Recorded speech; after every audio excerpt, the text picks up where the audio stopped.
Hello out there in Guitar Moderne land. Good to see you all. Hope you're doing well. This is a big one. I never expected to be doing an interview with John McLaughlin for Guitar Moderne, but when his publicist reached out to me, I thought I'd give it a shot rather than pitching it to one of the bigger magazines and see if he was willing to do it. And he was, and it was a pleasure to talk to him and an honor to meet him.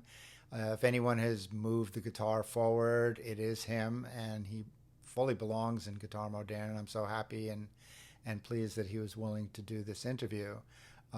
He has a new album out. We didn't get to talk much about that record because we got sidetracked talking about his early years and his record with Elvin Jones, which I am a huge fan of. Elvin Jones and Joey DeFrancesco. And we talked about that. We talked about his gear in his early years. And by the time we went down those rabbit holes, he had to go, and there wasn't much time. We both realized we hadn't talked that much about the new record, but it's a terrific record, and I urge you to check it out. It's more amazing because they did it remotely, and playing improvised music on that high level and that intensity when no one's in the same room at the same time is a miracle that they pulled it off, and it sounds as if they are all playing together. It's really amazing. There's a YouTube video of his tune "Lockdown Blues" that you can check out. Please go to the Guitar Moderne website, click through to Red Panda Labs and Earthquaker Devices to see some of the best pedals being made today. Earthquaker is great, and what am I saying? The Red Panda has the Raster 2 coming out and shipping soon. So you should check that out. And in the meantime, sit back and enjoy my interview with the legendary John McLaughlin. As long as you can hear me, I can hear you great. Oh yeah, I hear you fine. So guitar modern. It's Yes, not well, I was going to say, modern. It's not modern guitar. no, That sounds very French. Guitar modern. yeah, well, it's a worldwide movement, so I thought maybe I would be more inclusive. It's been an issue since I started, of course, because Americans are not great at foreign languages, and a lot of people have difficulty pronouncing it. But but I was, Well, yeah, I have no problem with that. I I'm in know.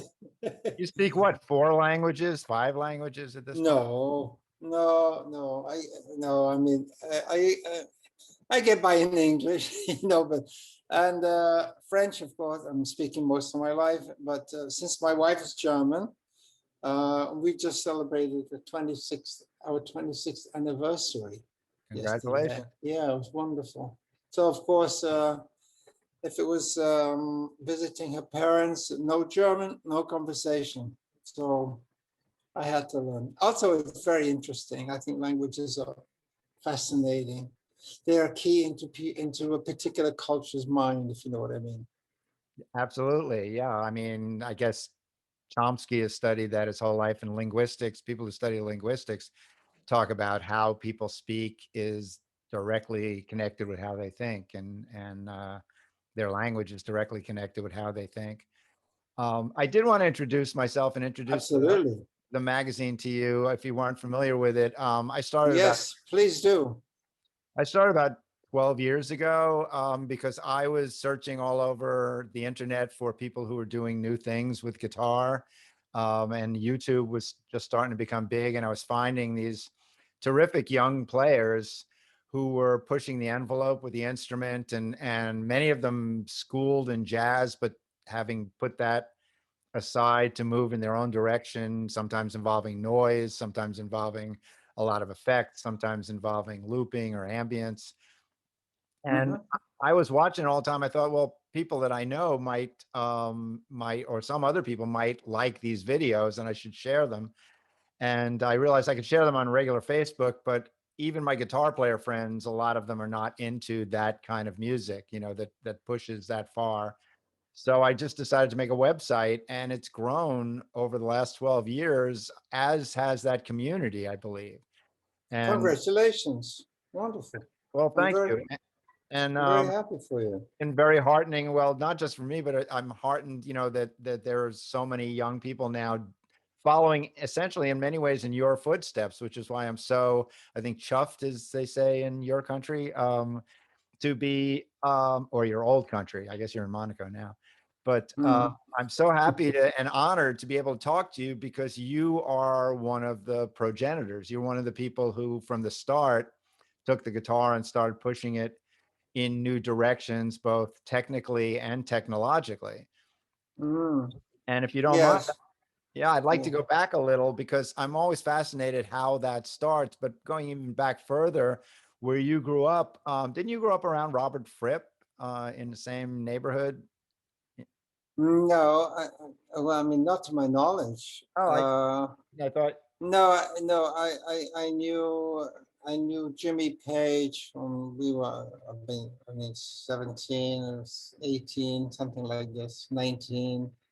And I didn't really give him lessons, because I wasn't that proficient at 18, 19. I was playing, um, we were both young. I probably just showed him some of the things I did.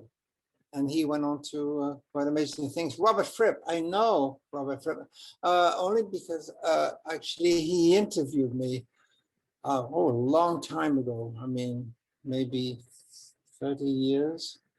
But I do remember the interview. I was in Paris at a friend's house, and I'd bought these. No, someone had given me these special kind of um, chocolates that come from the Basque Coast. And I had the box, and I said, would you like one of these chocolates, right? And in the interview, he ate the whole box. Thank you, Robert. yeah. But no, it was my musical, really, the beginning of my musical infusion came from my mother, and then subsequently from my elder brothers. My mother was an amateur violinist, which she tried to teach me, but I was hopeless and I couldn't stand the sound I was making. So I went to piano when I was 8, and until the guitar arrived around 11. And at that point, I stopped the piano and just continued with the guitar. What was wonderful for me was it happened around the time the blues boom swept the UK. We're talking 1953, 52, Oh, that early. Yeah. Oh yeah, it was in the early 50s it hit. And since I'm the youngest of five kids, and we were 4 boys, and 2 of my brothers were in university and got caught up in this blues boom. And so what happened, in fact, it was my eldest brother who first got the guitar. And he tried to sing. I must have been 9 or 10 at that time. And he was singing, playing the guitar. I wasn't paying much attention. Anyway, he was at university. And then he got bored, gave it to the second brother, and who eventually got bored after 6 months. And finally, number 3 brother, he was away and he wasn't interested. So, and my sister wasn't interested. So it came to me. And he showed me the chord of D, and I played it, and that was it. Party over. I just fell in love with the guitar. But what was great is that my other brothers, they saw how I took to it, the guitar, and they started to bring these blues records home. First one was Muddy Waters, when he was still playing acoustic slide guitar with Little Walter on blues harp. But they were Lead Belly, Big Bill Brunsey, Mississippi Fred McDowell, Howlin' Wolf. I mean, all of the Mississippi players, and this was a revelation to me because I've been playing Mozart and Beethoven on the piano. So it was a shock time, but absolutely fantastic. And they really cultivated my taste in the guitar, because from that they started bringing home flamenco records and ultimately Django Reinhardt. So I was listening to all of this stuff by the time I was 15. I've been exposed to a lot of guitar playing from Mississippi blues to flamenco, to Django Reinhardt, Manouche kind of jazz. And from that, it was just really a simple progression to move to American jazz, where with guitar players, I think Bonnie Kessel and Herb Ellis were around at that time. Tal Farlow, I like Tal Farlow, but then I had Miles, and that was it. So you can see in that small space of time of being a teenager, the amount of genres that kind of marked me forever and subsequently came out in my music, during my career. I mean, it's been quite evident, really, isn't it? Absolutely. I was curious, did you ever study formally or did you learn everything by ear? I learned by ear, really. No, but I was already reading music. I mean, not guitar music, I was reading piano music. But no, I was living in a little town. I found one guy who was a guitar teacher, but he was more interested because by that time I'd stolen so much stuff from the record player with Big Bill and Muddy Waters, and he just wanted to see me play me that blues tune you played me last week. So he really didn't show me anything, but he was very encouraging. But the record player was my teacher. I think there's no doubt about that. Sure. Well, then you moved to London at one point and you kind of became part of the studio scene there, if I'm not mistaken.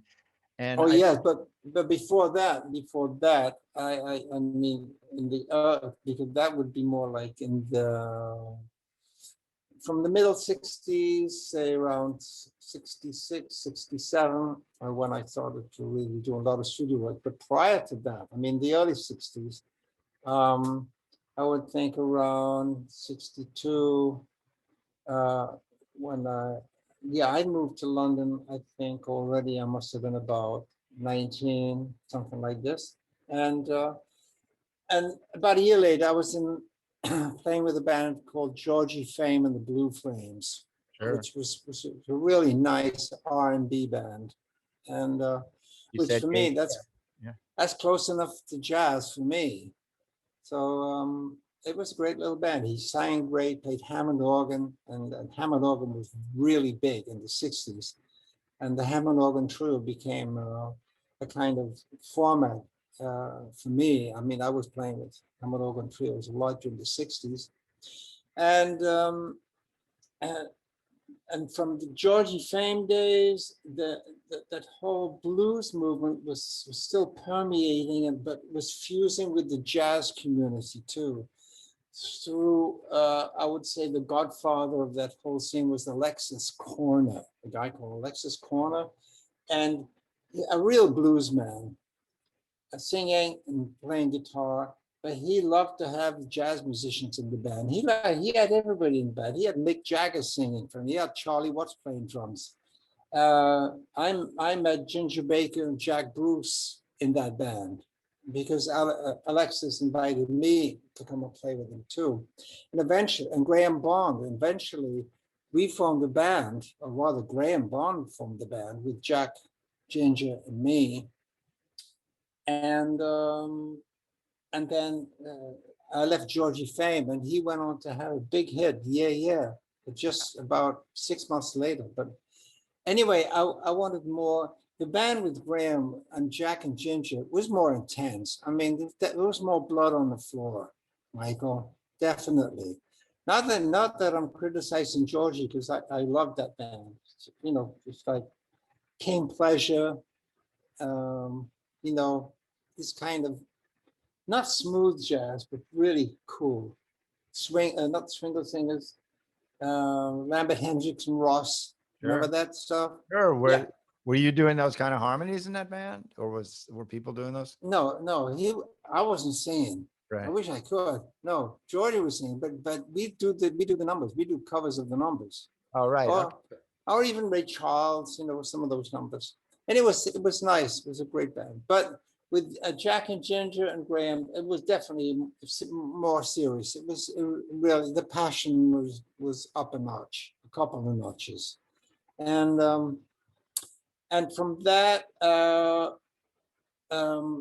really, it was, I started to do a little bit more jazz work, you know, like for the BBC or little gigs here and there, but basically surviving through R&B. I was with a band called the Night Timers, and we were doing James Brown stuff, you know, so that the whole funk thing, the R&B thing, because when James came along around 1965, as far as the UK was concerned, that was a revelation. It's unbelievable.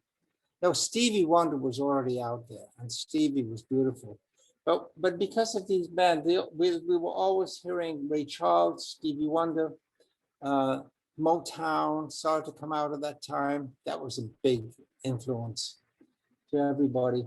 So, and it was all of that stuff before I actually finally arrived at the studio, because basically in those days, if the guitar player could read fast, and then he'd get hired, and I hacked it for a year, yeah, about 18 months, but it was killing me musically. Even though there were one or two nice things that I did in there, but I mean, you know, the English pop scene was exploding, and so and everybody was coming to London there. You know, it was London Carnaby Street, the fashion, you know, the Beatles, the Stones, everything. But I couldn't take that music scene. I felt I was dying musically. Anyway, so I quit and became poor again. So, but happy. But then I moved to Belgium. I moved to Belgium, and I started playing with a European band.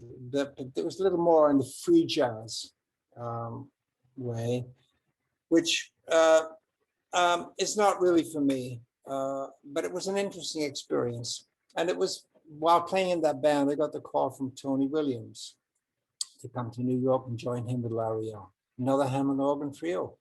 Right, exactly. Great Hammond organ. Oh my. Yeah. Oh, Larry, unbelievable. No, I mean, I know all the great Hammond organ players. Jimmy Smith, of course, classic. But then Jimmy McGriff, Richard Groove Holmes, Brother Jack McDuff. I mean, all great players. And I even remember hearing George Benson, 1966, 67. He was a guitar player with Brother Jack. No singing, but what a guitar player. Did you hear that? Very nice guitar player. Did you hear that on record, or did you hear it on record, or did you? Oh, yeah, Brother Jack was making records. Yeah. Okay. Oh, yeah. Oh, definitely. Oh no, Yeah, I know those records. I thought you might have seen them live somewhere, maybe in New York when you. No. I know. It was it was some years later before I got to meet him. Around 1972, I think I got to meet George for the first time. Yeah, what a lovely guy, and what a lovely player.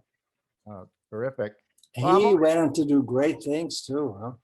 Yeah, yeah. I mean, he was. It's funny, that John Hammond couldn't sign him as a jazz guitar player because the powers that be didn't like his sound. I don't know if you know that story. He had to sign him as a singer.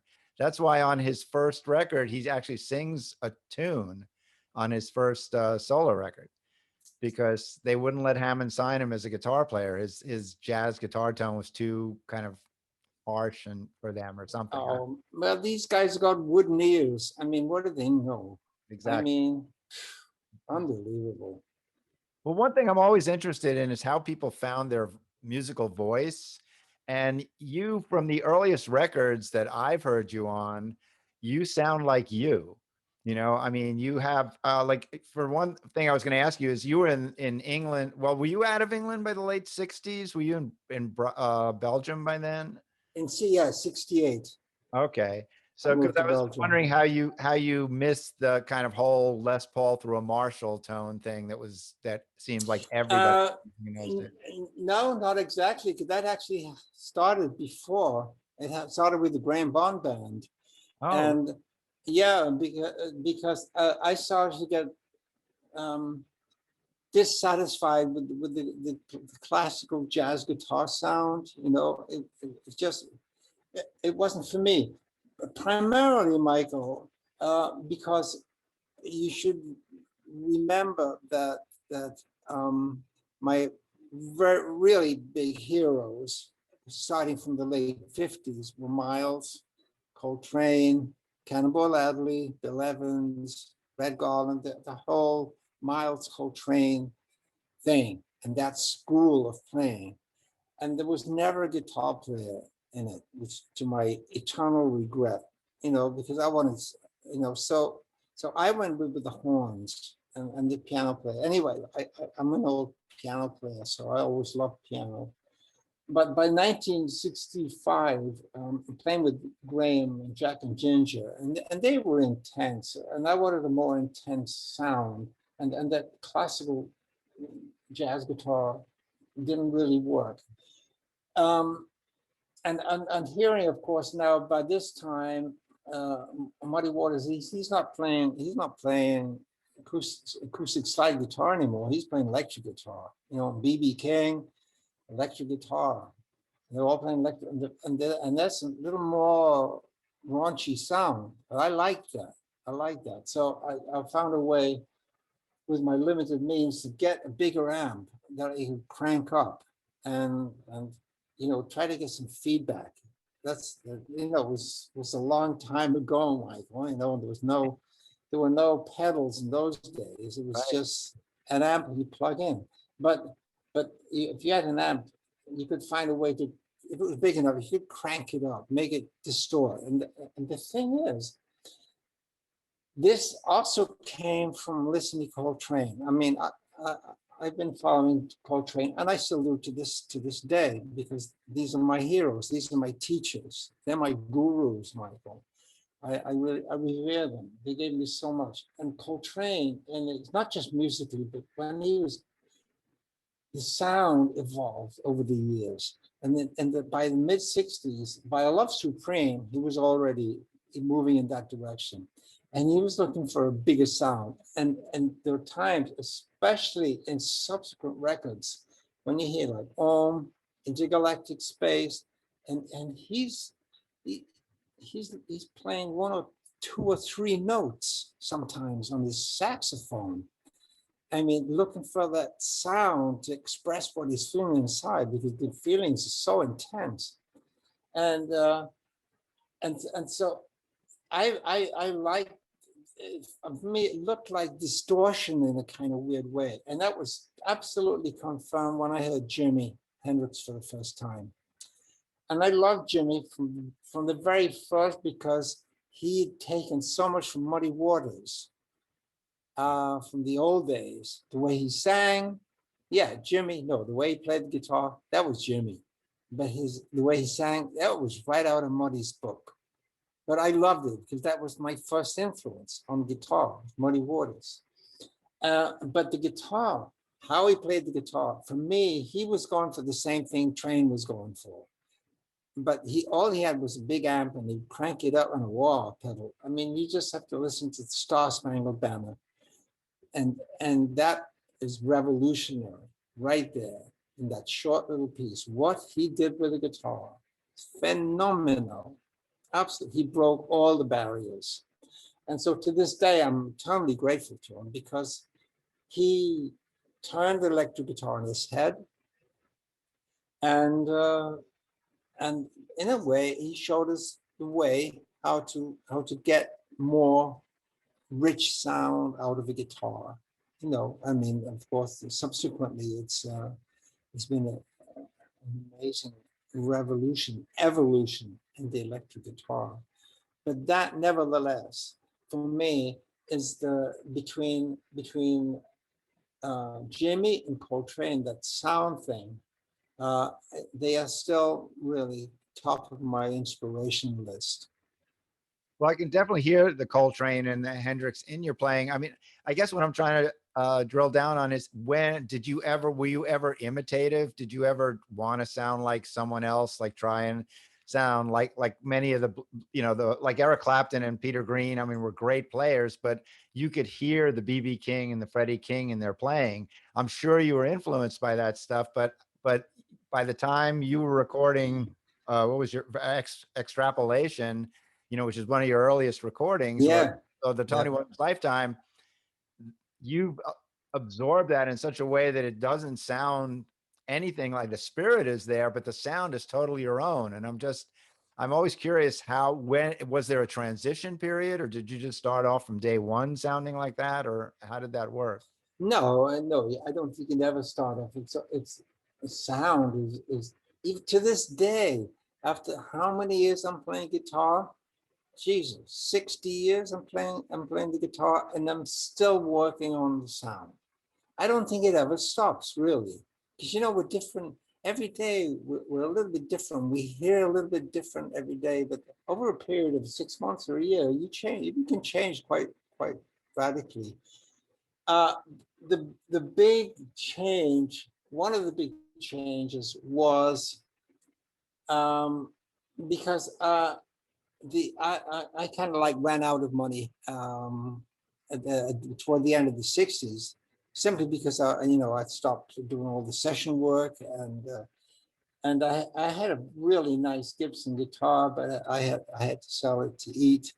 So I ended up with this secondhand Hummingbird, with the D-Armond pickup on it, which is what I played on the. That's why I arrived in New York with, and that's what I'm using on the In the Silent Way with Miles. Oh, wow. But of course, I started rehearsing with Tony right away, and right off. One of the reasons Tony left Miles, which Miles didn't like at all, because Miles loved Tony, but everybody loved Tony. The Tony wanted to break out of the way he'd been playing with Miles since 65, I think, late 64, 65. And he'd been taken by rock. He'd been taken by rhythm and blues. He'd been taken by funk too. And he wanted to break out. We all wanted to break out. And Larry Young himself was from the beginning radical. He was another revolutionary player. But it was loud on stage. And that Hummingbird went pretty quick. Yeah.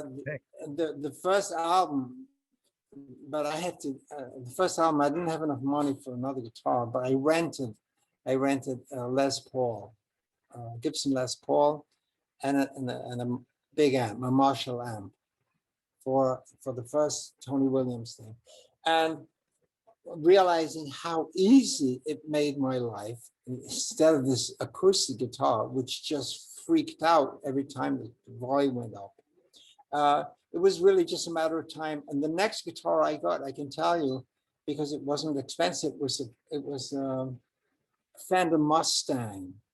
That's right. I saw a picture of you with that. There's a live audio on YouTube, but there's a picture of you. I was going to ask you about the Mustang. And nicely decorated too. We were all still tripping. And that was, well, actually, I'd stopped tripping. I stopped really, the acid tripping around 67. That was when I finally got the answer to my questions. When I realized, okay, that's what I have to do. And that's when I started to change my life, actually. When I started to get into yoga and eventually meditation, change my diet, become vegetarian. Actually, no, I became macrobiotic, which is 50% of the way there. Anyway, that's just that's another side of the story. But that Fender Mustang, that was great. And I did a number of recordings with Miles using that guitar. And eventually, I ended up Gibson making this double neck Les Paul for me. Was wonderful guitar, great guitar. Was that the Mustang on Jack Johnson? And yeah, yes, it was. That explains so much, because I love that sound. Yeah, me too. I know. I don't have a Mustang anymore. I'm looking for one. No, it's got to be around somewhere. Yeah, and I was curious about, from around that time, that sound on. Do you remember the true story about Go Ahead, John? Because that has some of the most modern, out there guitar sounds, and how much of that was what you were playing at the time, and how much was that for Tio Macero messing with it afterwards? No, they just edited. They didn't mess with the guitar sound or anything. I mean, they didn't have the equipment for that those days. I mean, it was still early days, 70, 70, 69. Bitches Right. Brew was still in 69, and the long one from the 70s. But for that, you have to, I have to tell you about because when I wasn't playing with Tony Williams, Lifetime, I was playing with Miles. I mean, I had the best of all possible worlds. But yeah, absolutely. No, more lucky you die, really. So, but what Miles wanted from me was the experience, a lot of the experience that I had in the 60s when I was playing rhythm and blues, playing funk, and and just that feel. Because he was inviting me after we did and somehow passed this baptism of fire within Asylum Way. He invited me a lot to his house in those days. For the next 6 months, we did a lot of kind of hanging out before Bitches Brew, and I'd always have the guitar. Anyway, he wanted me to bring the guitar, so we'd be in the house, and he didn't play his trumpet, but he had a piano, and he knew harmony on the piano, and he'd play two chords. He'd go, boom, boom. What do you hear? Do you hear a riff there? Right? I love riffs. Riffs that come from Motown, R&B. Guitars and riffs, they go to level like exactly. So so by the time we got to do Bitches Brew, I knew him very well, pretty well.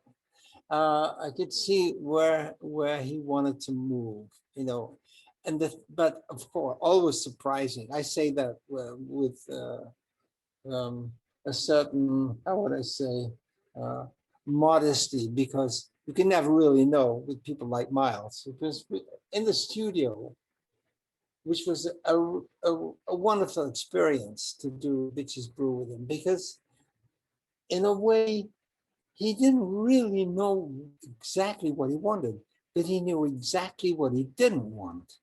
And he didn't want to repeat what he'd already done. And he covered a lot of ground in the 50s and the 60s. I mean, unbelievable, this legacy that he left us musically, it's phenomenal. And so there was a lot of experimenting going on in the studio until he felt that groove hit, and once the groove hit with the space, because he always liked the space, I remember he'd come, he'd say to the bass player, play less, never play more. It was always play less, And there's a classic example. There's on some. There was who was it was telling me, I forget now, and there was they were playing the blues, and the musician asked Miles, what key is it in, and Miles said something like, it's a blues in F, but don't play the F. If you know what I mean. Just that's Miles. So he would do it by a process of deletion, if you know what I'm saying. He'd delete, like, don't put that there, don't put it there, and then we play, and he started off with the tempo, and when we hit it, that's the time when the groove hit, and he'd start to play, and he'd give directions, like who would play, he'd just point out play. I mean, in fact, they had hours and hours of tape, and what they did with Tio Macero is eventually they compiled all of these takes into an album. But these tracks that he named, I mean, there were 2 tracks he named after me. I had no idea. He didn't bring tunes with a sheet, go ahead, John, or with my name even. That was one of the biggest shocks of my life when I bought the record after, and see my name there. I mean, what is this? But I mean, what an honor at the same time. I think it was his way of thanking me, or whatever, because we'd gone through quite a lot together, and in the 6 months prior to making that album, just the two of us. And that was a marvelous experience for me, just to see the genius mind at work. It's interesting because you talk about his minimalism, and your playing on his records is more minimal than anything I can think of since. And I know, yes, too many notes, Michael, it's called, right? well, no, it's just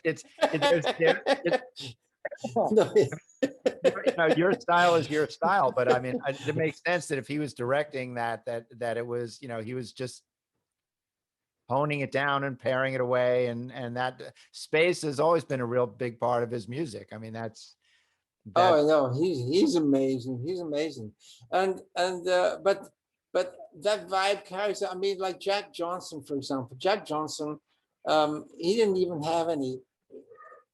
He'd bring in he'd pick up a cup of coffee on the way to the studio in a brown paper bag. These brown paper bags, and then he'd tear the bag and write some chords on it. That'd be the score. Only in Jack Johnson, we didn't even have any paper bags. We had nothing.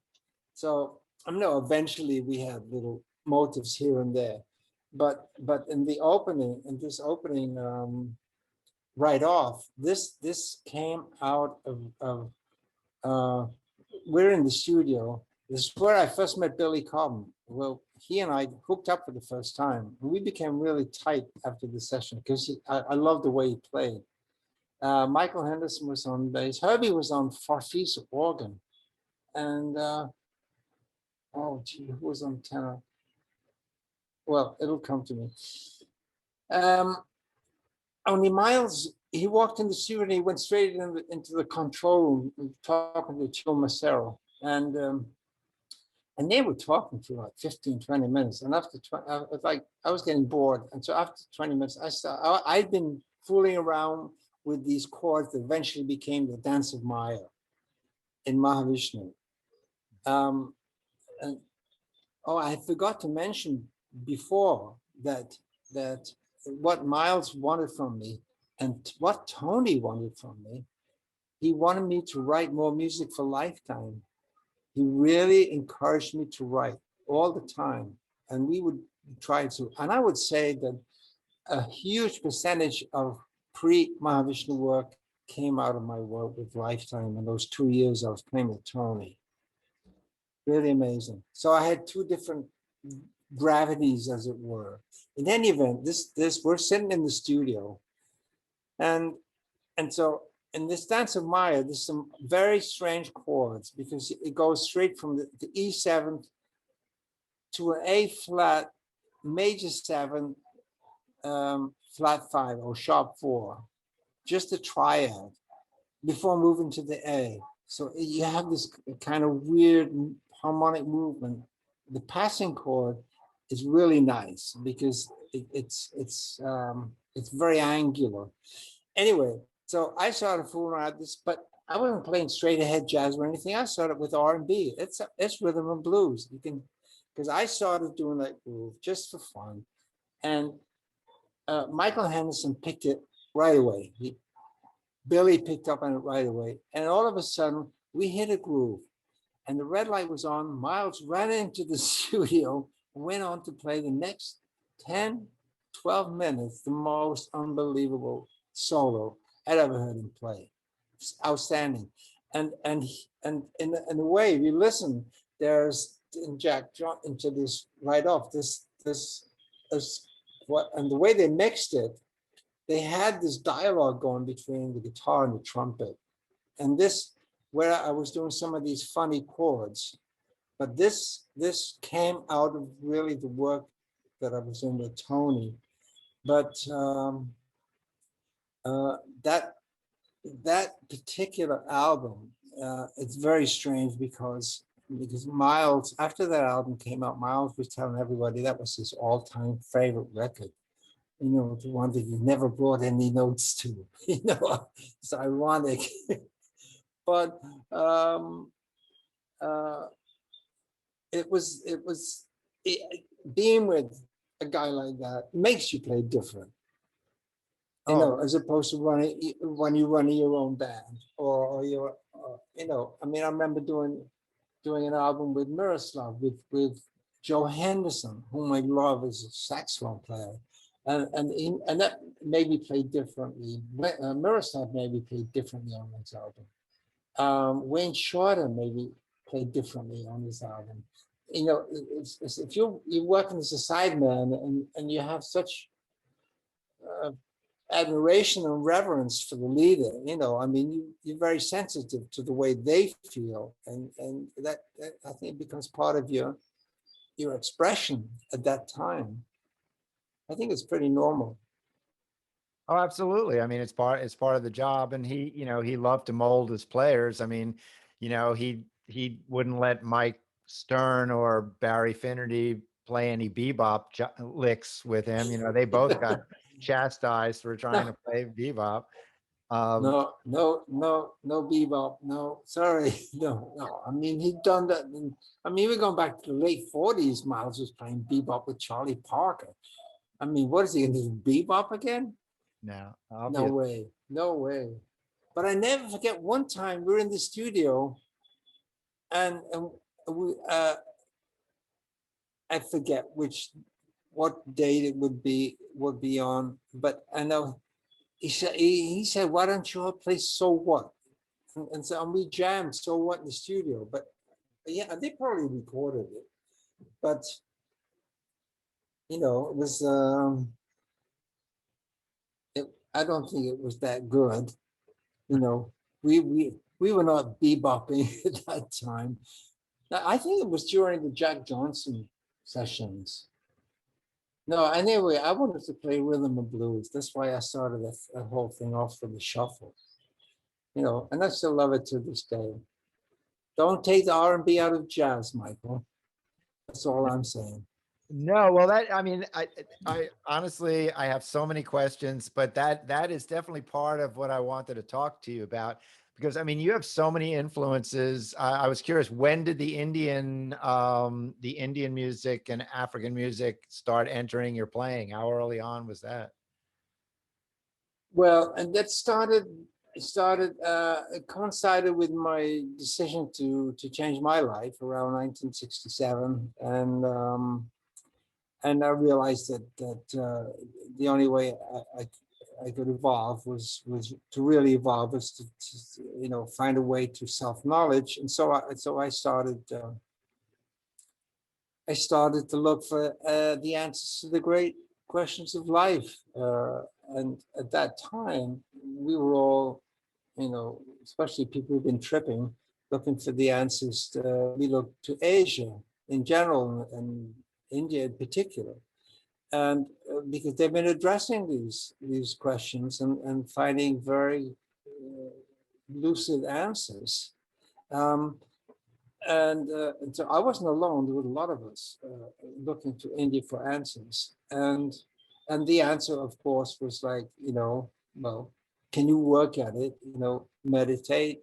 If you want to know who you really are, what you really are, you have to take time out for yourself and dive inside. You know, the big mystery of what's going on inside.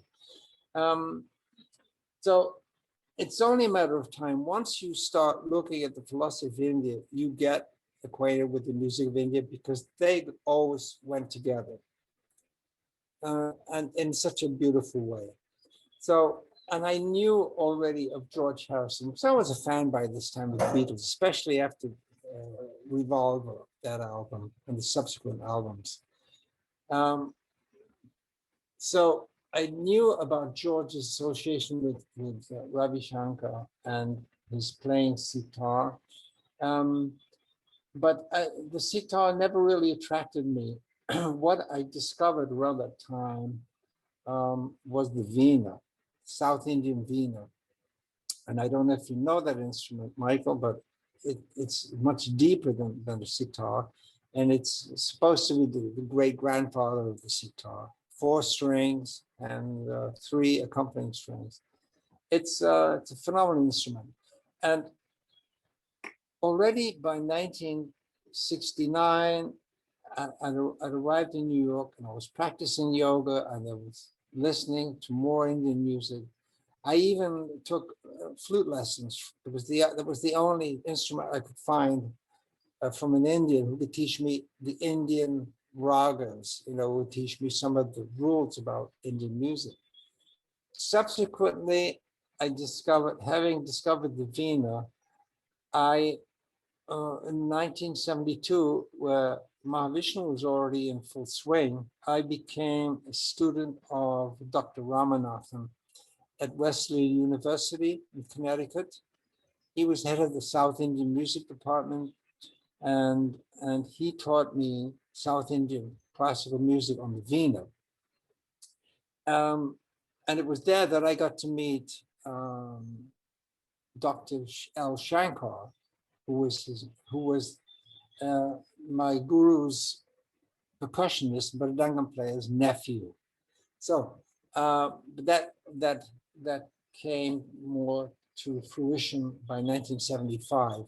But I started studying Veena, and actually after a year, it was too demanding.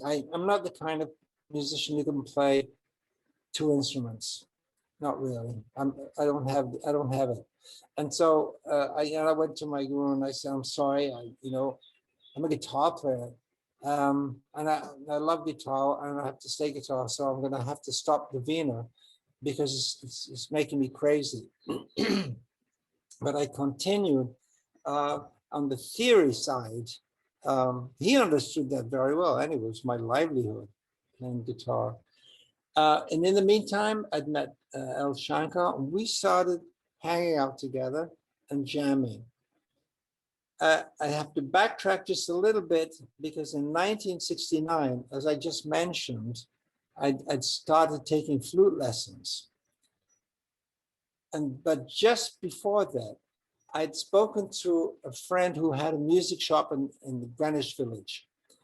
And I said, I'm looking for somebody who can teach me Indian music. North, South, I don't care.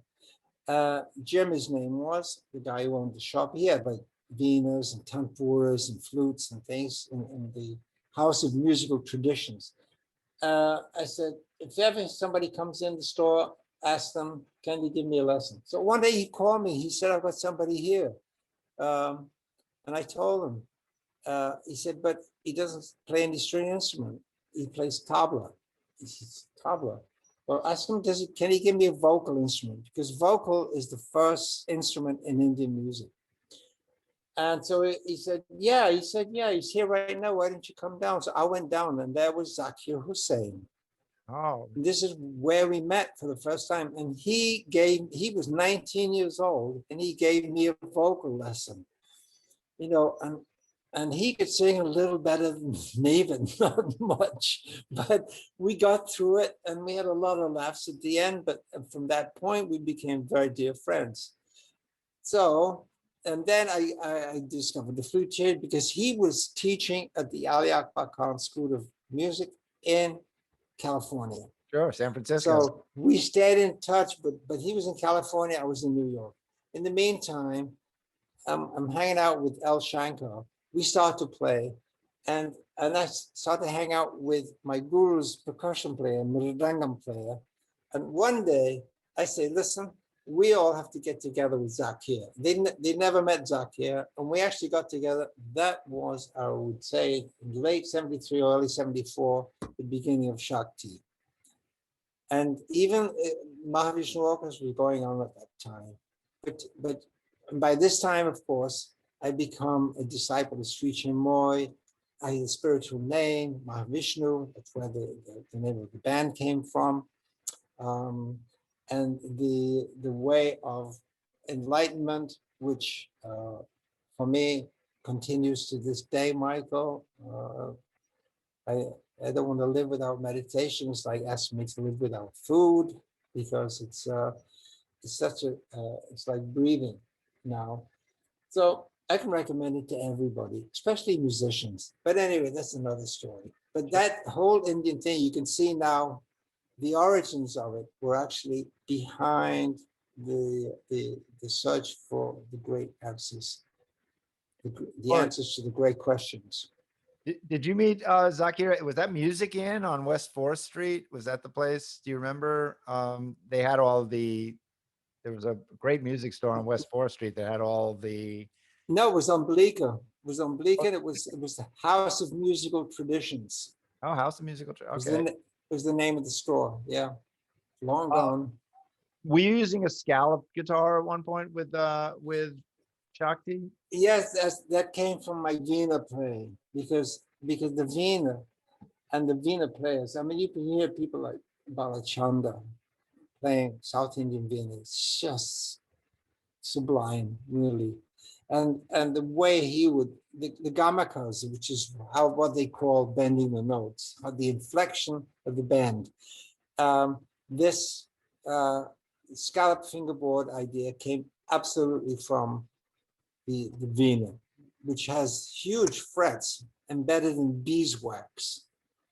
So there's nothing there. You can grab hold of the string and you don't push it like a guitar, you pull it. I mean, you can pull it a lot. Anyway, that was the idea. The first Shakti guitar, which Abraham Rector built for me, he was with Gibson at that time. It was wonderful success for me, and we went on. Subsequently, I had a second one made. Actually, I had three made in the end, and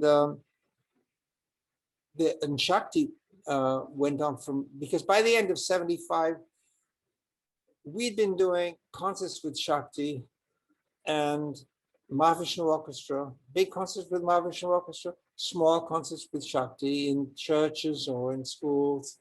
But musically, I had to hang with these guys, because the level of playing, the level of improvisation, the eloquence and elegance of their playing. I just I just was learning from them, and so Shakti went on until actually the percussion player, his father died, Viku Vinayakram, who was running the family school in Madras, and Vikuji, he had to leave the band and go and run the school, and that was really the last. That was kind of when the first Shakti went on the back burner, because we tried with another percussion player, but it never worked, not properly. Did you ever try migrating the scallop concept over to your electric instruments for your own, for other music? Yes, I did. In the One Truth band, I still have it. I've got an old 77 345 that I had the scallop fingerboard put on, and and I don't know, I love it to this day. But I'm the in between time, around 1978, just coming out of the Shakti period, I ran into Paco, and that another era was started, really.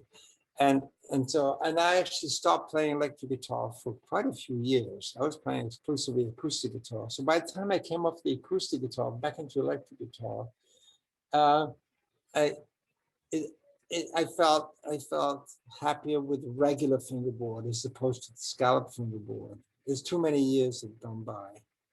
Right. But it's like Shakti got reborn again at some point after the work with Paco and Larry Coryell, and then with Paco and Al. Incidentally, there's an album coming out, another album coming out. It's a compilation of performances from the Montreux Festival in Switzerland.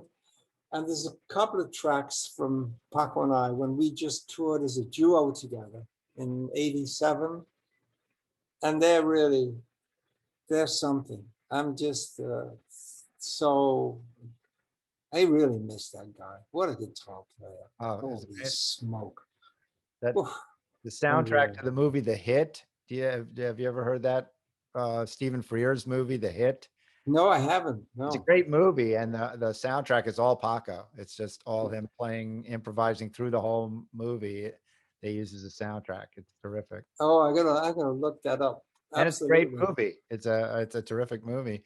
If you don't mind, on a personal note, I want to geek out on a certain gear era of yours because around the time you did the After the Rain record with Elvin, Yeah. you played the Great American Music Hall in San Francisco with Dennis Chambers, and I saw that gig. Joey DeFrancesco. And Joey DeFrancesco, and that was a great record and one of the great shows I've ever seen.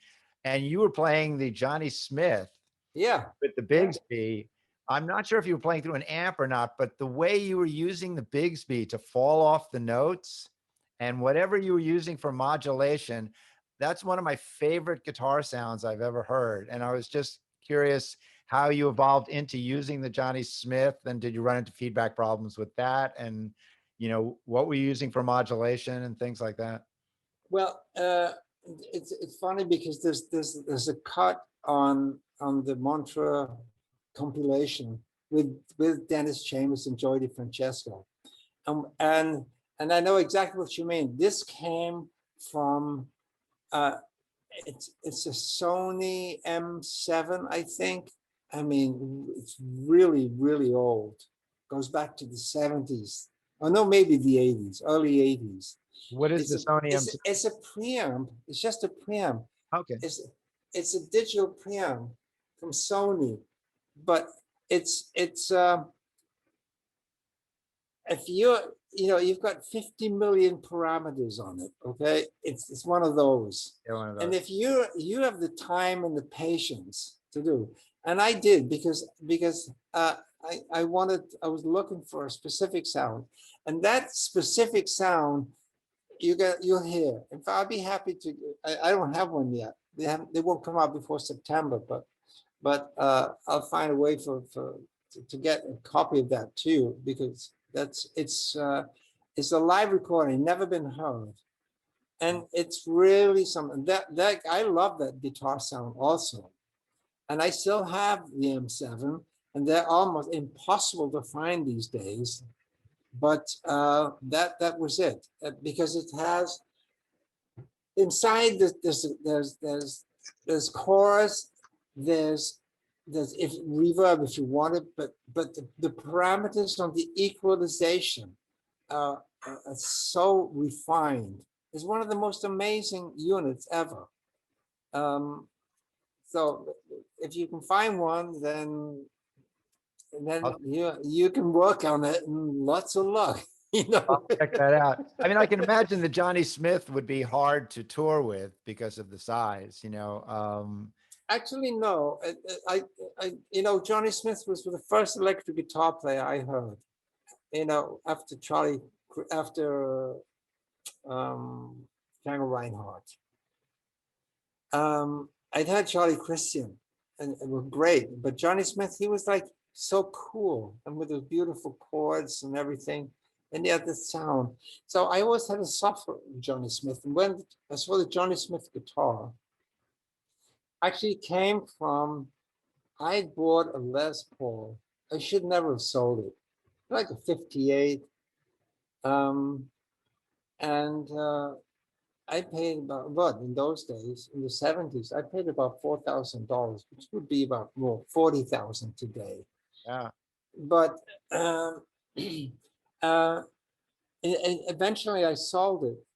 Somebody offered me $25,000 for it, and I sold it to them because I wasn't playing it. I was playing acoustic guitar, but with the money I bought three Johnny Smith, because I like the guitar. I like the way it plays. I gave one to a very dear friend, a guitar player in South Africa, who was playing a really good guitar player, and he was playing through just, I mean, a box with strings. So he was really happy with that, and I still have the two, and I like the Johnny Smith pickup sound. It's wide. It's not thin. You know what I mean? I mean, I know it's a PAF, not a PF. It's a humbucker, but it's different, and I like it. I like the way it worked with the Sony. So that was it, and that was my jazz period. Right? Well, were you going through an amp or going direct from this out of the Sony? Oh, into the Sony, into the monitors, Right. Okay. and into the front house. That was it. Oh yeah, no amp. So cool. I know, no schlepping, Michael. Yeah. We know The the best. There's one other thing I have to tell you about that gig. I had seen Dennis Chambers with his own band a couple of weeks before. He had played, I think, in Oakland, and he did that thing that he did with you guys too, where you're giving him a solo, but you're playing an ostinato riff, and Dennis soloing. And Yeah. he did it with his band, and he does that thing where he, in the middle of it, he goes into a shuffle. Oh And yeah, totally against. yeah, he lost his band in the dust. And I watched him just totally lose them in the dust. And then it was so funny when he did it again a couple of weeks later with you. I said, and no, you guys were right with him the whole way. And Oh yeah. it was, Oh yeah. I know you got to hang on for for dear life. I mean, don't get swept away.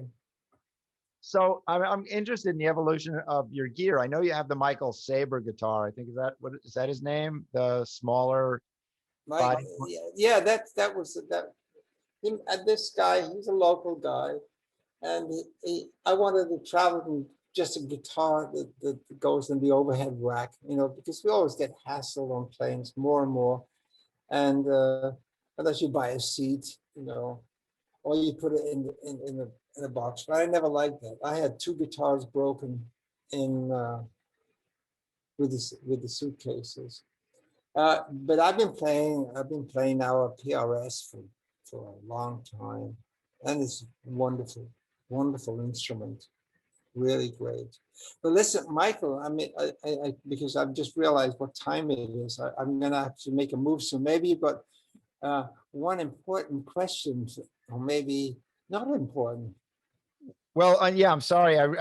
It's been going so long and it's great, but let's just jump to the record, the new record. Oh yeah, that's right. It's Liberation. All right, gotta sell. Liberation Time. The name of the record sounds perfect for people coming out of lockdown, and Yeah.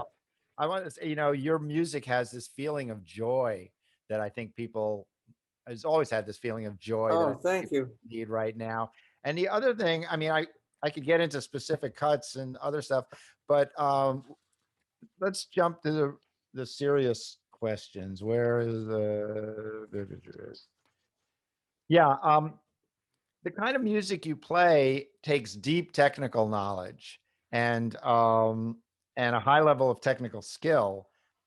And that kind of thing can often come off, not when you do it, but by some people as gymnastic and academic. And somehow you make it feel inclusive and accessible to audiences. And I was wondering if that's something you think about, or is there something specific you do or you think about doing to make that work like that?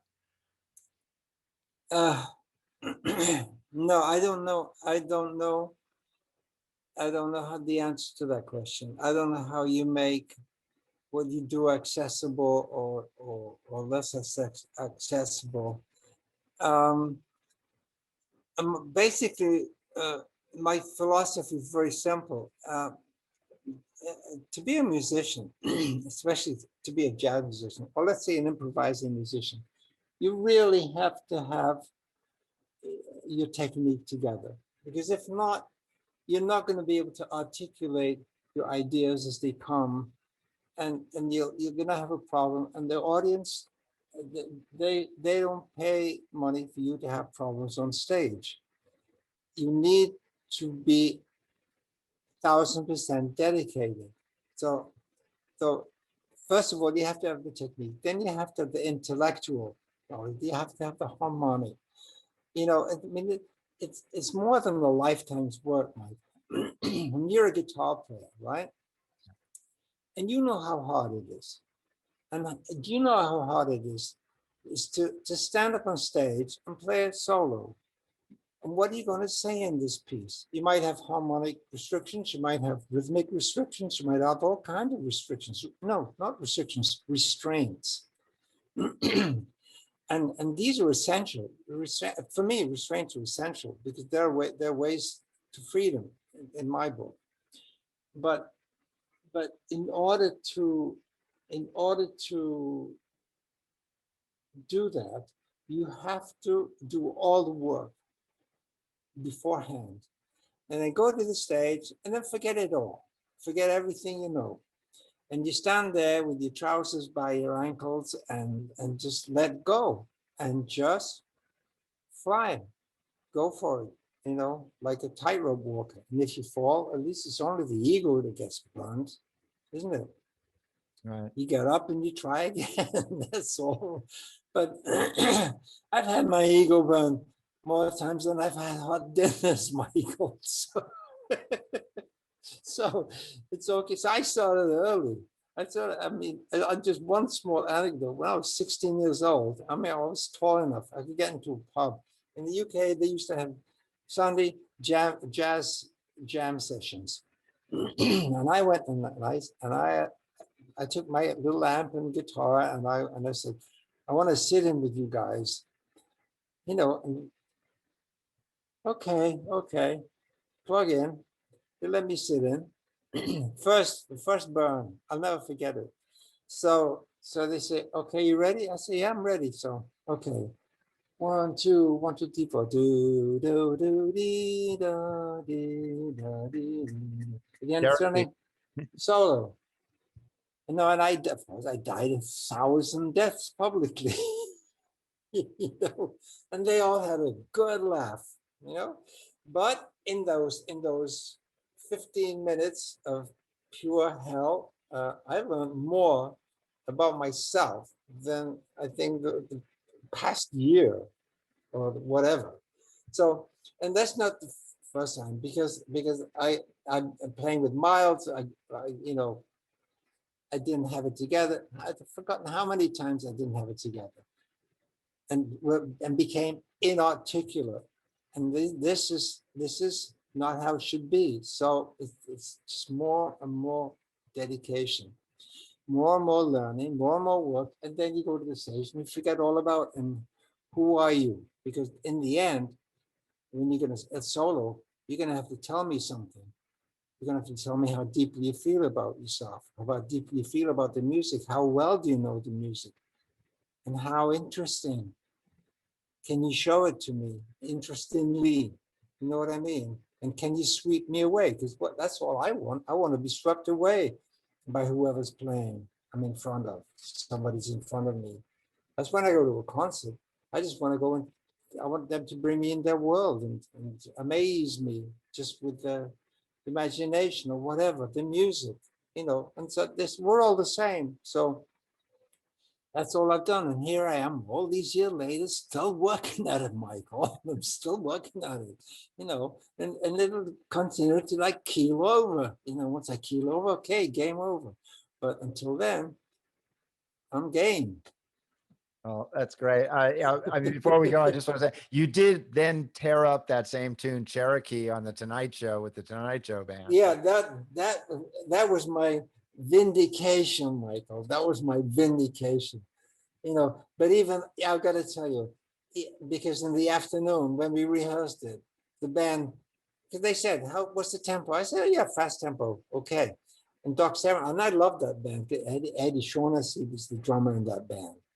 Only the night, and it was live, and Doc Severinsen counted off, and Eddie Shaughnessy just took it up another degree.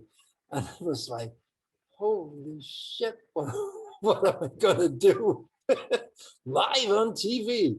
But you know, when all the work sometimes pays off, and I was able to get through it, and you know, and have some fun with those guys.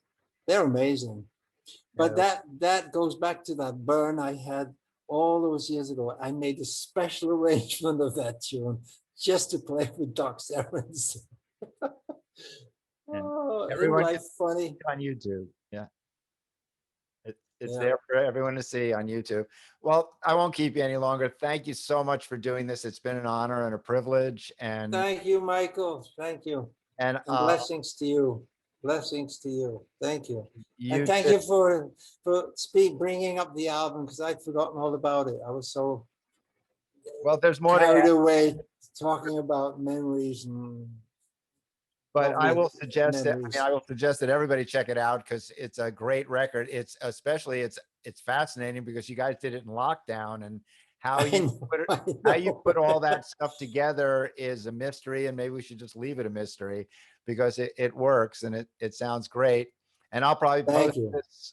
It's coming out on my birthday, so I will probably post this. July 16th? Yeah. Really? Yeah. So did you go through Michelle with this interview? Yeah. I said, oh no, then I'll get the album sent to you. And I want to send you, but it's not out before September. I want to send you the copy of the Montreux Festival, because it's a Carla Blade tune. Sing Me Softly of the Blues. It is the most outrageous version we ever did with Dennis and Joey. I can't wait to hear it. It's a killer. It's a killer. It's outrageous. It really is. Even me, I heard about it. I said, holy moly, what is that? You know? Oh man. Anyway, great talking to you, Michael. Thanks again. Be well. Take care of yourself. Yes, I'll get your address from Michelle. Thank you very much. You take care. Bye. Take care now. Bye.